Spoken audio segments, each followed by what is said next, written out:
Alright, so we're back. So if you saw the first video with we're having a connection problem with the Litehawk, in this case we're determining that our battery is good. It's known to be 12 volts, actually in this case 11.8, so we know we're good there. We plug it in, but we're not getting lights on here. So that's going to require some surgery, and the best way or guide we have for all the Big Toms, whether it's the original 15th anniversary or the 444, is just kind of visit the Litehawk website.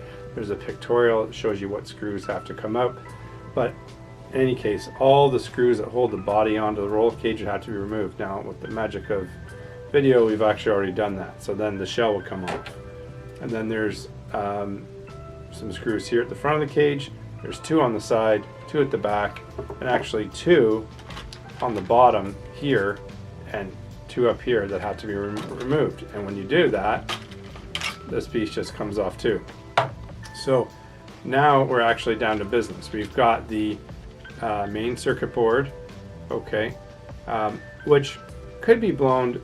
Very, very rarely is that the case. For the thousands upon thousands of Big Toms we've sold, we've had to replace less than 100 boards in the course of almost 10 years at this point. So it's rarely the board, but what it could be, and what this one that this customer sent back, actually they shipped it in from Quebec, was, if you notice, this wire should be attached to something, and what it should be attached to is the actual on-off switch that's here.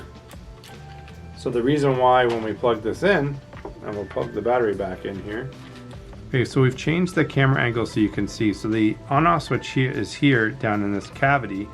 As you can see, the one wire here is connected on the far right, and there's 2 other poles. There's a center pole and one on the left.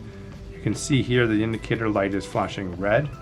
So when I take this loose wire, and we're gonna have to solder this back on, but as soon as I touch that, if you notice, the LED light on the controller has gone solid, and the lights on the front of the truck, they're actually now paired.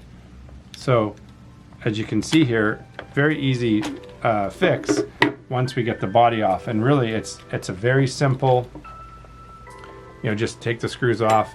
Again, I've told in other videos, make sure to, you can document with a camera on a phone and know. So in this case here, I mean, this truck has been well used, and it's been used for over a year at this point.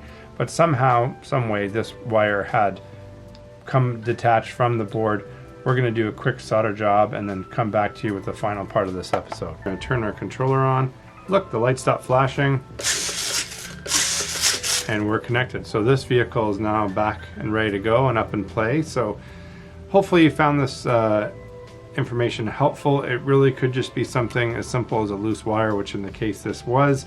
It could be there's a failure with the board or a different loose wire, or it just might expired. But as I said, quite simple, a little bit more time consuming than a lot of the repairs, but from a challenging standpoint, as long as you keep track of all the screws and that to put the body back on, really not that difficult at all. So hopefully you found this helpful, and you can get your truck back up and running and tearing up the yard.